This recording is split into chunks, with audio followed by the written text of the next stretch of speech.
The F1 2019 game. It's that time of year again when we have the next instalment in the Codemasters franchise. And better yet, you're sat here watching this video getting my honest opinion on it all. Last year I threw prices into the equation, which unfortunately caused a little stir.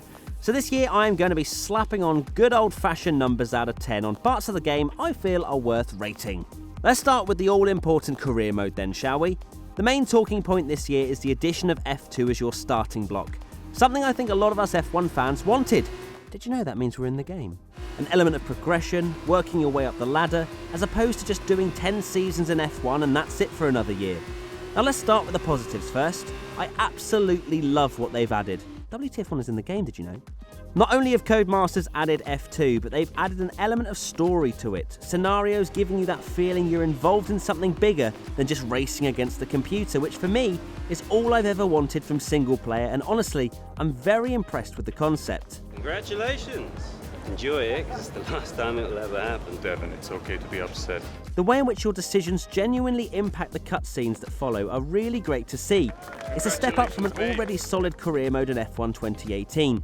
And WTF1 is in the game, oh my god. However, and there are always howevers, as I come to the end of what is admittedly a very short F2 career, only 3 short scenario modes, I can't help but have a feeling of being slightly shortchanged. I really enjoyed the new challenge of driving the F2 car, and it's taken away from you rather quickly after only 3 very short races. I know there will be people out there saying, well, I only wanted a taster, so it's the perfect length for me, and that's fine, but I really feel like it's an unfinished job. Not only are you fast-tracked into F1 no matter what your result in the F2 Championship, but all the personality cutscenes that you experience in F2 disappear when you get to F1, back to bog-standard career mode. Yes, you will see the generic press clippings here and there and the odd commentary piece to make it feel like you're still in a story, but we all know deep down, and I guarantee you'll think this too after playing it, that they could have taken this so much further, and I really hope they do for 2020, as well as keeping WTF1 in the game, of course. Quick word on the AI, they seem to have a decent amount of racecraft and a racy, which is what I like. There was a tweet from the handling designer of the F1 game, David Greco, only yesterday, stating that the AI can take better lines through specially fast corners, they have smoother inputs, and that he believes that the handling model is more simulation, which for me is a massive tick. F1 2019 seems like it might be a challenge. Back to career mode, and overall, not much has really changed if you discount the F2 edition. However, I feel like Codemasters are onto something big here if they heavily invest in the story element more for 2020. Career mode gets us 7.5 out of 10 for me. Next we move on to the graphics of the game. Now I recorded this footage on my old generation Xbox One, which you may notice occasionally doesn't have the best processing power at times, so I'd be lying if I said I was blown away by my individual experience.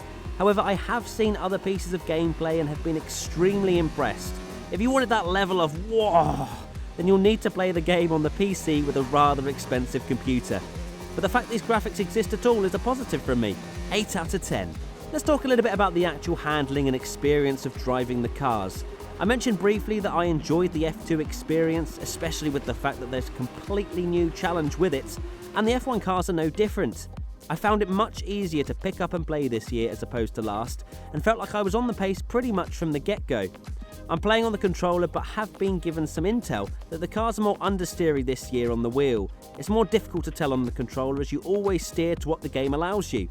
I personally found the cars rather enjoyable to drive, so with that in mind, I'm going to give it an 8 out of 10. My enjoyment is everything when it comes to these ratings, can you tell? Multiplayer we can't comment on too much as it hasn't been let loose to hundreds of thousands of players yet, but I can see that there has been a decent sized effort to make multiplayer a reason to continue to play the game once you've finished career mode. You have weekly events in a spec car, which is an interesting concept. It certainly is a challenge to drive, and you will have to work hard to set the car up perfectly for each track. You can earn competition points, which you can then reward yourself with some customizable swag, including liveries, helmets and so on, which is awesome, although I feel like the introduction of microtransactions could cause riots. I feel like the multiplayer is at a 7 out of 10. More and more layers to the experience are being added every year with things such as safety rating, competition points, etc. But the issue is always the connectivity and online experience for players. It always seems to struggle. Maybe this year is the year we don't get wiped out by laggy Australians. Oh, and before I forget, they have an entire section dedicated just for F1 esports. I love that. Maybe I'll see my face in that section one day. Maybe. Now, I've been rather positive throughout most of this video regarding F1 2019. It seems like a decent game that continues to build year on year and is an enjoyable play. But, and I mean a big but, I am concerned that this game isn't different enough to last year. I mentioned earlier about the career mode being pretty samey after the small F2 section. They've added a small amount of flair, but nowhere near enough. If we were to strip back the brand new HUD, the 3-race F1 scenario mode, and the tiny little changes here and there, would we simply have F1 2018? I don't know. It's food for thought for everyone watching who will inevitably try out the game at some point. I've not mentioned classic cars as not a huge amount has changed with them apart from the addition of a few. They've still integrated it into career mode, which I find rather strange, especially when you're signed for Ferrari and then yourself and Vettel are driving the 2008 McLaren around Silverstone. I'm not sure how that would be taken if it happened in real life. Overall, F1 2019 gets a 7.5 out of 10 from me.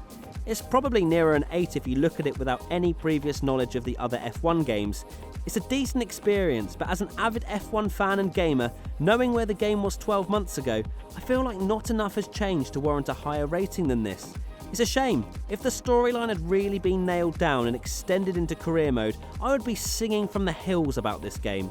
Instead, I started singing and didn't even get to the chorus because the F2 career had already finished. What do you think of the game and what you've seen? Let us know in the comment section below.